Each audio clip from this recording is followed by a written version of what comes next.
Meet Jack Tanner, a burnt-out ex-Navy pilot who avoided danger at all costs after a career-ending crash. Now he flies mail to tiny Pacific islands until a family's desperate SOS in a raging storm changes everything. Hours later, his small bush plane is skidding across a massive aircraft carrier deck, brakes screaming, nose teetering over the edge above churning waves. No Navy pilot would attempt this landing, but Jack has no choice. Hi everyone, welcome to Tales Unveiled. Let's get started. The morning had started like any other for Jack. At 49, his days followed a predictable pattern: pre-flight check, cargo loading, island hopping across the Pacific, delivering mail and supplies to communities too small for the big cargo companies to bother with.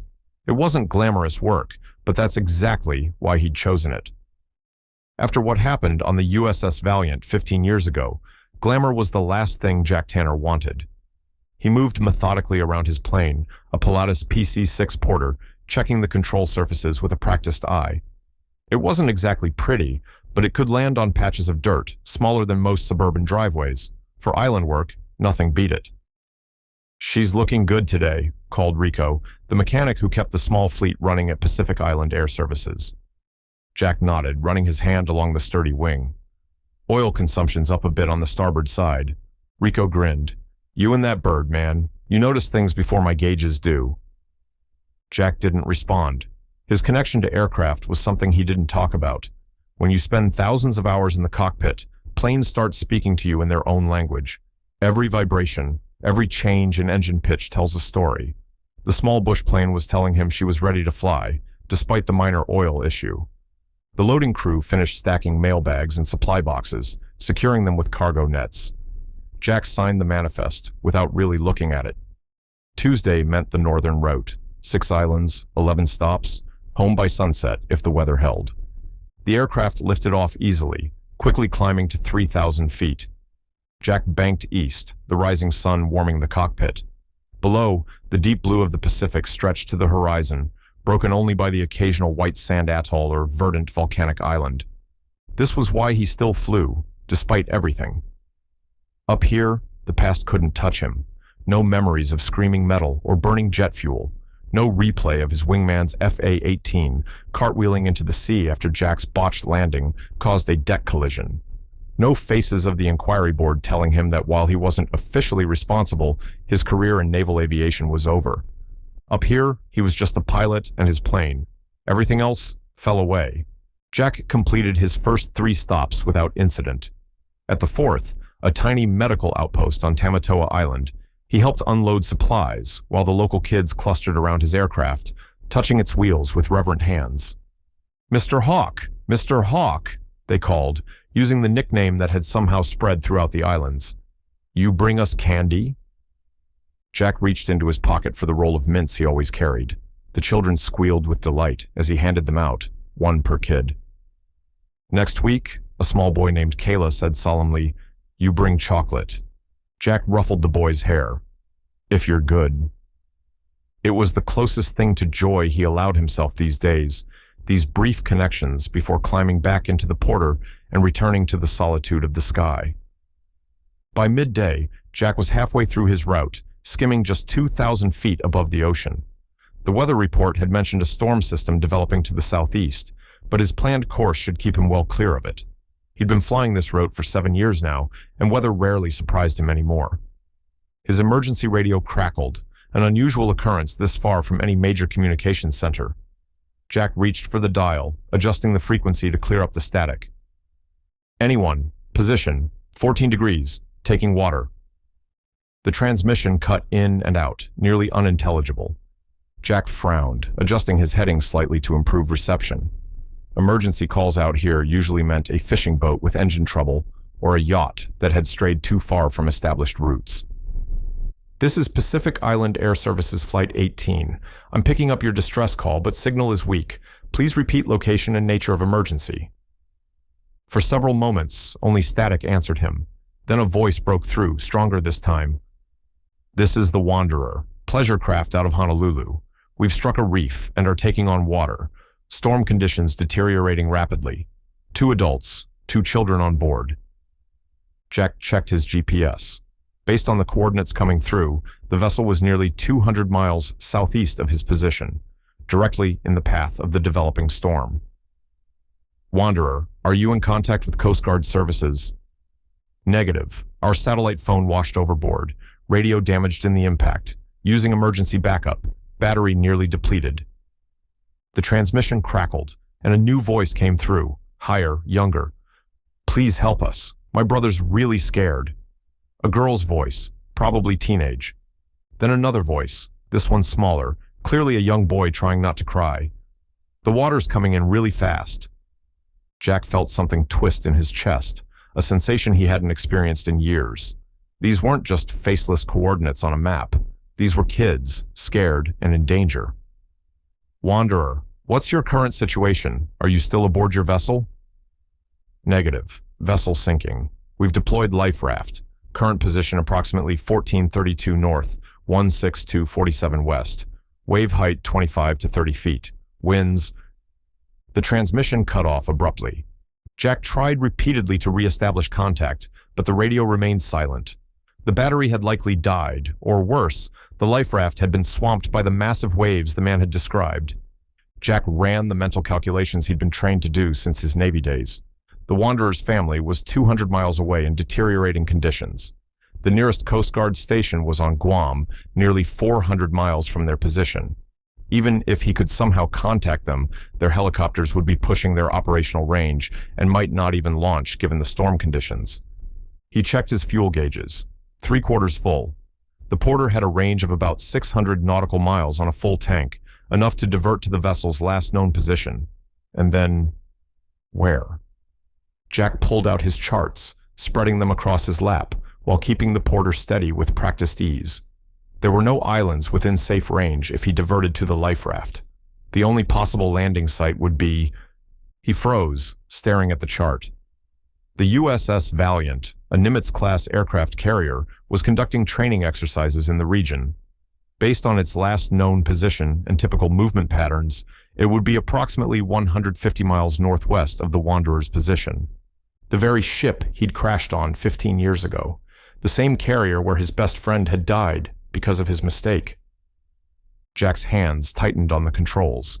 He could try to relay the distress call, but his civilian radio lacked the power to reach either the Coast Guard or the Valiant from his current position. VHF radio was essentially line of sight, useful for maybe 50 miles at his altitude.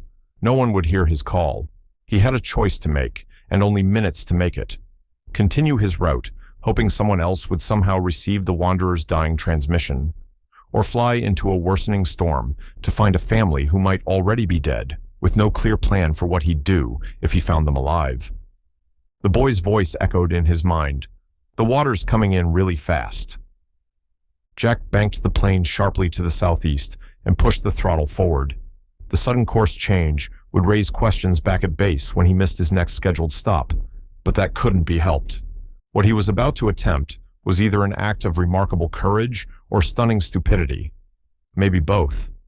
Either way, those kids deserved someone trying to save them, even if that someone was a washed-up Navy pilot with more regrets than achievements to his name. As the aircraft's nose pointed toward the darkening horizon, Jack had no way of knowing he was flying toward a moment that would force him to confront every ghost that had haunted him for the past 15 years. The storm appeared on the horizon like a dark wall rising from the sea. Jack had encountered plenty of bad weather in his years of flying, but this system looked serious, towering thunderheads reaching up to 30,000 feet with the classic anvil shape of strong convection. "You've flown through worse," he muttered to himself, though he wasn't entirely convinced that was true. As the porter entered the outer bands of the storm, the first raindrops pelted the windshield. Within minutes, it was as if someone was throwing buckets of water against the glass. The small aircraft began to buck and heave as turbulence grabbed it. Jack fought the controls, keeping the porter level through instinct and experience. The Pilatus was built for this kind of punishment, designed to operate in the world's harshest environments, but even the toughest bushplane had its limits. He glanced at his GPS, confirming he was on course for the Wanderer's last reported position. According to his calculations, he should reach them in approximately 45 minutes, if the headwinds didn't slow him down too much, and if the life raft hadn't drifted significantly. Finding a small raft in these conditions would be like spotting a cork in a washing machine. The chances of success were slim at best, but Jack had long ago learned that slim chances were better than none. The porter dropped suddenly, losing nearly 500 feet of altitude before Jack could arrest the descent. His stomach lurched as the plane stabilized. Through the rain-streaked windshield, he could see the ocean surface had transformed into a chaotic landscape of swells and whitecaps. 20-foot waves, Jack said aloud, reassessing the Wanderer's final transmission. If anything, they were understating it. For the next 30 minutes, Jack focused entirely on keeping the porter airborne while navigating toward the coordinates. The storm intensified, lightning flashing around him, illuminating the cockpit in brief, ghostly bursts. A thin layer of frost appeared on the edges of the windshield. Not enough to be dangerous yet, but worth watching carefully. As he reached the approximate location, Jack reduced altitude to get a better view of the surface, though it meant subjecting his plane to even more violent turbulence. At 1,000 feet, visibility was limited to perhaps half a mile through the rain and spray. He began a search pattern, expanding outward from the last known coordinates. The small aircraft shuddered continuously now, the control yoke vibrating in his hands. Rain and ocean seemed to blend together, creating a disorienting gray world where up and down lost their meaning. On his third search leg, a flash of orange caught his eye, so brief he thought he might have imagined it. Jack banked hard, circling back around, straining to see through the deluge. There it was again, an orange life raft, rising momentarily to the crest of a massive wave before disappearing into the trough. Jack's pulse quickened. He'd found them, against all odds. He dropped lower, ignoring his aircraft's protests as he descended to 500 feet. Now he could see the raft clearly during the moments it rose on the wavetops. 4 figures were huddled inside, clinging to each other as the tiny vessel was tossed about like a toy. They were alive, but for how much longer in these conditions? Jack keyed his microphone, even though he knew the chances of them having a working radio were virtually zero. "Wanderer survivors, this is aircraft overhead. Can you hear me?" No response, as expected. Jack needed to let them know help was coming, but more importantly, he needed to mark their position precisely. He reached behind his seat, grabbing the emergency kit he always carried. Inside were 2 handheld flares and a small waterproof GPS beacon. Jack quickly activated the beacon, setting it to transmit the current coordinates continuously. Banking around for another pass, Jack opened his side window, the wind and rain immediately lashing his face. As the porter passed over the life raft, he tossed out the beacon, followed by one of the flares. Both landed within feet of the raft, the flare igniting with a bright red glow despite the rain. He saw movement below, one of the adults looking up, waving frantically. They'd seen him. They knew someone had found them. But seeing them was one thing, saving them was another matter entirely. Jack checked his fuel gauge. He'd burned through more than expected fighting the headwinds. He had enough to reach the USS Valiant's last known position, but it would be close. Too close for comfort. The Valiant was their only hope. Its helicopters could reach the life raft and effect a rescue, but only if they knew exactly where to look. Jack's small GPS beacon might help, but in these conditions, its signal could easily be lost. What the Navy needed was eyes on target, someone who could provide exact coordinates and confirmation of survivors, someone who could guide the rescue helicopters to the precise location, someone like him. Jack took one last look at the life raft, committing its position to memory. Then he turned his aircraft northwest, toward the USS Valiant, toward his past, toward his redemption or his doom. What waited for him on that carrier deck wasn't just a difficult landing. It was 15 years of ghosts he'd been running from. But right now, 4 lives depended on him facing those ghosts head on. As the porter broke free of the storm's worst section, Jack tried his radio again. After a moment's hesitation, he flipped to an old Navy frequency he wasn't supposed to remember, one of many details from his military life he'd never quite managed to forget. USS Valiant, this is civilian aircraft, Papa Charlie 6, inbound with emergency information. Do you copy? Static answered him. He was still too far away, the storm interfering with transmission. He'd have to get closer, much closer, before they'd hear him. Jack settled in for the flight, his mind already working through the problems ahead. The Valiant's deck would be moving in the swells. The porter had no tailhook to catch the arresting wires. He'd have one chance, to put the plane down safely. And if he couldn't, well, that family in the life raft would never know he'd tried to save them. They'd simply wait for rescue until the sea eventually claimed them, adding 4 more ghosts to haunt the waters of the Pacific. Jack's jaw tightened. "Not today," he promised, though no one was there to hear it. "Not on my watch." The porter pushed on through rain and cloud, carrying its pilot toward a confrontation 15 years in the making. An hour later, Jack caught his first glimpse of the USS Valiant. The massive aircraft carrier appeared through a break in the clouds, its gray hull distinct against the dark ocean. Even from miles away, Jack could see the deck was in motion, rising and falling with the swells. He'd been trying his radio every 5 minutes, and now, finally within range, he might have a chance of being heard. USS Valiant. This is civilian aircraft Papa Charlie 6, with emergency information regarding survivors at sea. Request immediate response. For several tense seconds, there was nothing. Then the radio crackled to life. Unidentified aircraft. This is USS Valiant.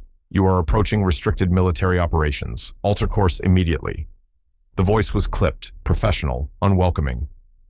Valiant. I have visual confirmation of survivors from the pleasure craft Wanderer. 2 adults, 2 children in a life raft. Position 14 degrees, 32 minutes north, 162 degrees, 47 minutes west, as of 40 minutes ago. They require immediate rescue. A pause, then. Unidentified aircraft. We've received no distress calls from that area. Identify yourself and state your intentions. Jack took a deep breath. This is Jack Tanner, former Lieutenant, United States Navy. Call sign Hawk. I need to speak with your CAG or commanding officer immediately. Another, longer pause. Jack could imagine the confusion his transmission was causing on the carrier's bridge. A civilian aircraft approaching a carrier battle group, using military protocols, claiming to be a former Navy pilot. It would set off every alarm they had. Aircraft Papa Charlie 6, maintain current heading. Do not, repeat, do not attempt to approach the carrier. We are scrambling interceptors. Jack checked his fuel gauge again. The needle was dropping into the red. He didn't have time for interceptors or explanations. Valiant, those people will die if you don't launch rescue immediately. I've dropped a GPS beacon at their location, but signal will be weak in these conditions. You need my exact coordinates. Papa Charlie 6, what are you proposing? Jack could hear the suspicion in the officer's voice. What he was about to say would sound insane, because it was. I'm proposing an emergency landing on your deck to deliver critical rescue information in person. I have no other landing options within fuel range. The radio went silent for so long, Jack thought he'd lost the connection.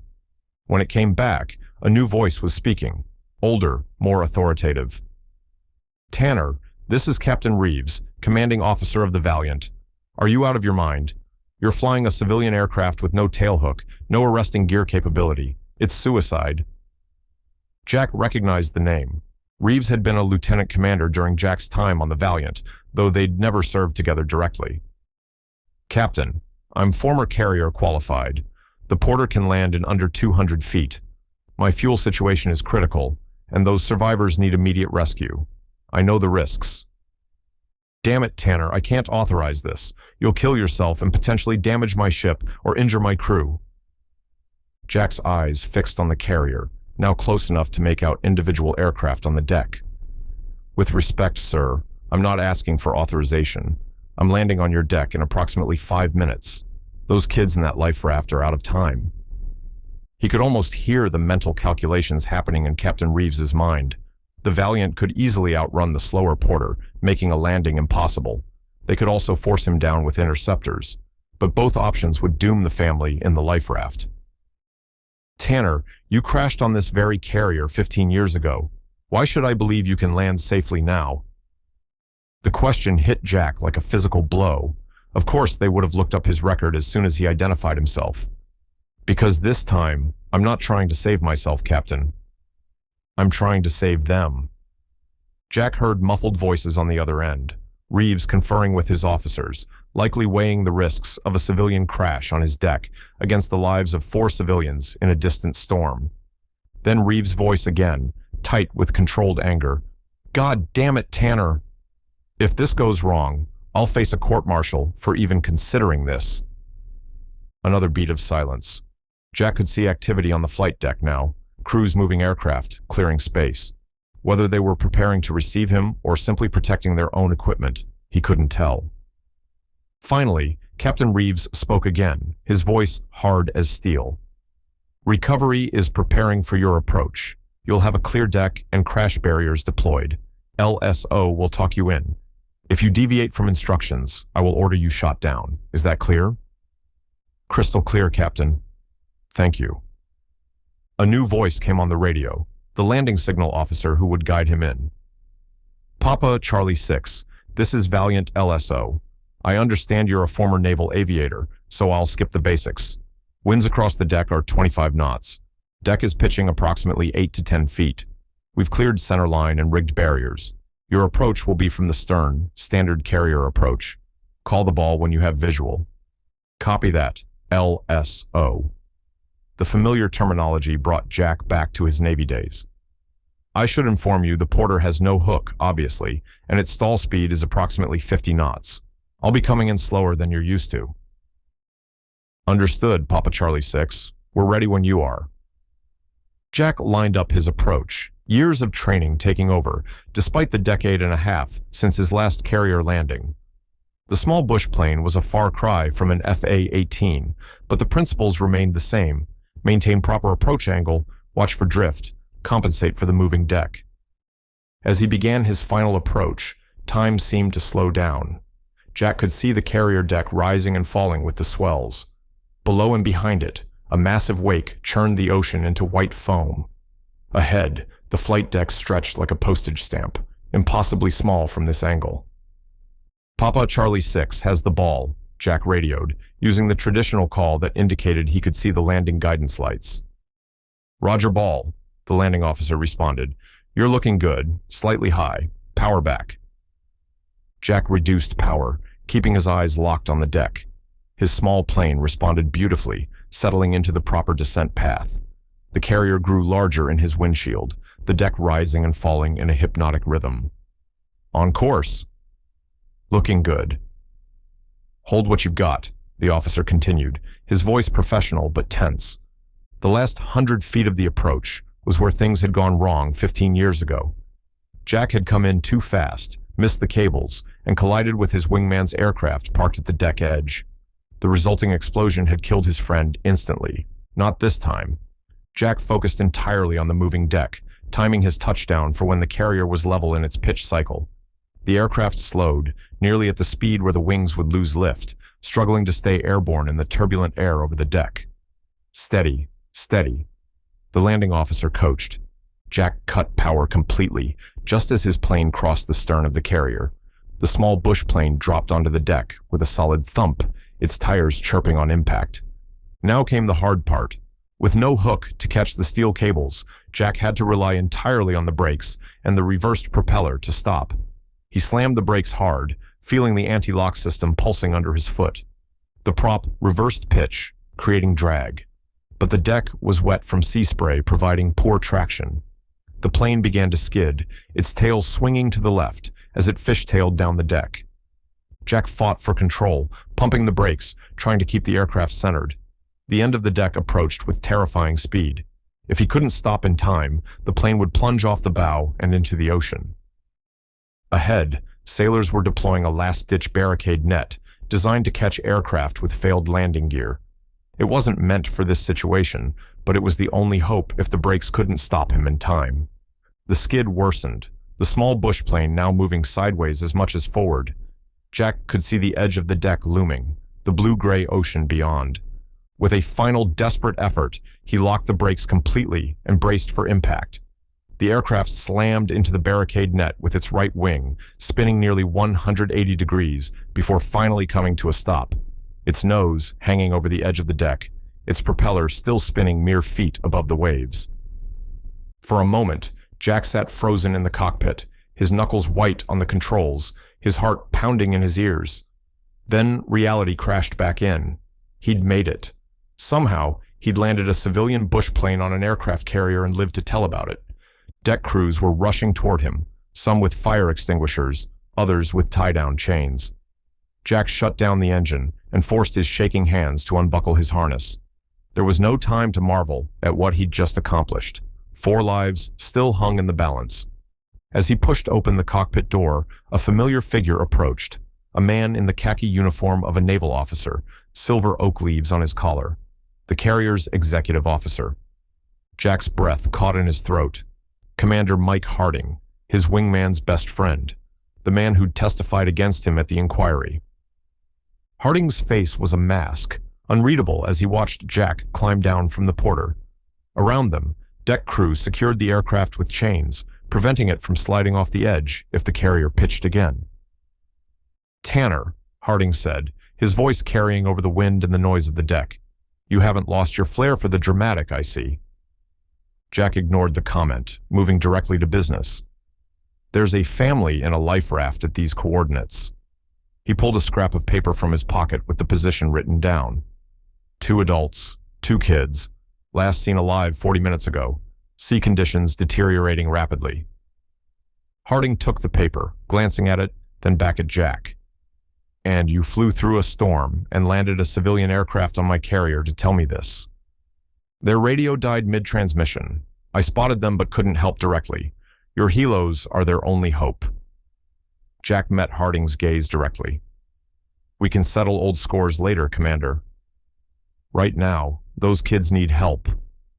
Something shifted in Harding's expression, a grudging respect perhaps, or simply a recognition of duty. He turned and barked orders to a nearby officer. Within moments, the carrier's massive loudspeakers were announcing helicopter launch preparations.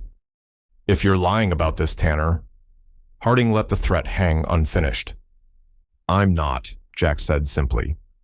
Harding nodded once, then gestured for Jack to follow him toward the island superstructure rising from the deck. "Captain wants to see you. I wouldn't keep him waiting." As they walked, Jack glanced back at his small plane, now secured but still precariously positioned, with its nose over the edge. Like its pilot, the sturdy Bush aircraft had been pushed to its absolute limits today, and like its pilot, it had somehow survived. Captain Reeves was not pleased. "That was the single most reckless landing I've witnessed in 30 years of naval aviation," he said, glaring at Jack across the desk in his sea cabin. "You endangered my ship, my crew, and yourself with that stunt." Jack stood at attention, old habits resurfacing despite the years away from the Navy. "Yes, sir.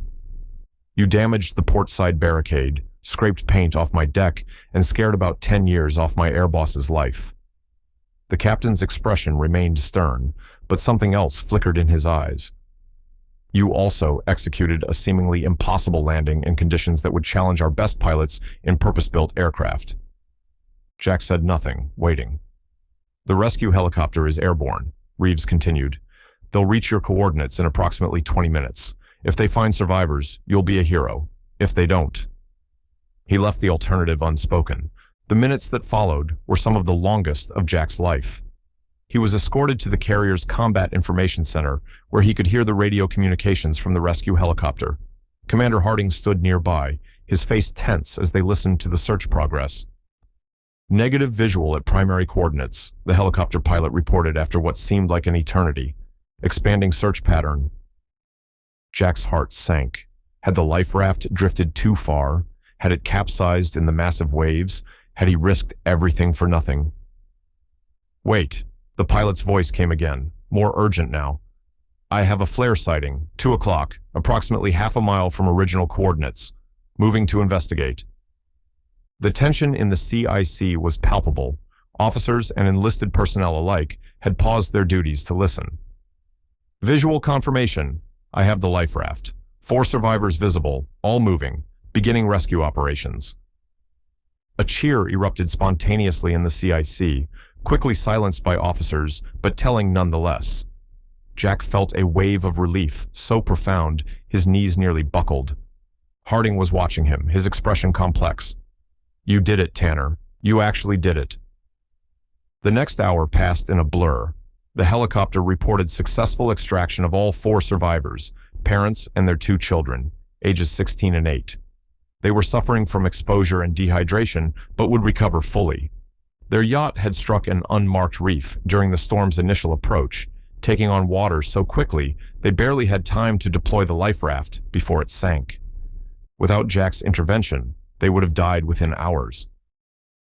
When the helicopter returned to the carrier, Jack stood on the flight deck, watching, as the family was helped inside for medical attention. The teenage girl, wrapped in a foil emergency blanket, looked up as she passed him. "You found us," she said, her voice hoarse but clear. "In all that water, how did you find us?" Jack managed a small smile. "Just doing my job." The boy, walking behind his sister, broke away from the medical corpsman guiding him and ran to Jack, wrapping his arms around his waist in a fierce hug. "Mom said no one would hear our radio," the boy said, looking up at Jack with an expression of pure awe. "But you did." Jack awkwardly patted the boy's shoulder, overwhelmed by an emotion he couldn't quite name. "I heard you. Now go with the doctors, okay? They'll take good care of you." As the family was led inside, Captain Reeves approached Jack, Commander Harding at his side. "Mr. Tanner," the captain said formally, "it appears we owe you our gratitude. The family is stable and should make a full recovery." Jack nodded, suddenly exhausted as the adrenaline drained from his system. "Thank you for authorizing the rescue, Captain." "As for your aircraft," Reeves continued, glancing toward the porter still chained to the deck, "our assessment is that it can be flown off once the weather improves. Minor damage to the right wing, but nothing critical." "I appreciate that, sir." Harding stepped forward, his expression solemn. "Tanner, I owe you an apology. What you did today, Chris would have been proud."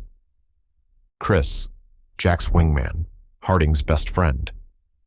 The name hit Jack like a physical blow. "I didn't do it for recognition," Jack said quietly. "I know," Harding replied. "That's exactly why Chris would have been proud." That night, Jack was given a small officer's berth to rest. For the first time in 15 years, he slept on a carrier at sea, the very carrier where his Navy career had ended. But for the first time in just as long, he slept without nightmares. The following morning, weather conditions had improved significantly. Jack prepared his plane for departure, deck crews assisting with refueling and a quick inspection of the damaged wing. As he completed his pre-flight checks, a young ensign approached, carrying a small package. "Sir, the Carson family asked me to give you this before you left." Jack accepted the package with a nod of thanks. Inside was a child's drawing, the small aircraft perched on the carrier deck, rendered in crayon with impressive detail for an 8-year-old. Beneath it, in careful lettering, "Our Hawk." Jack studied the drawing for a long moment, then carefully folded it and tucked it into his flight jacket pocket, close to his heart. The takeoff from the carrier was far less dramatic than the landing had been. With the deck crew's assistance and the ship turning to create optimal wind conditions, the bush plane lifted off smoothly, quickly gaining altitude.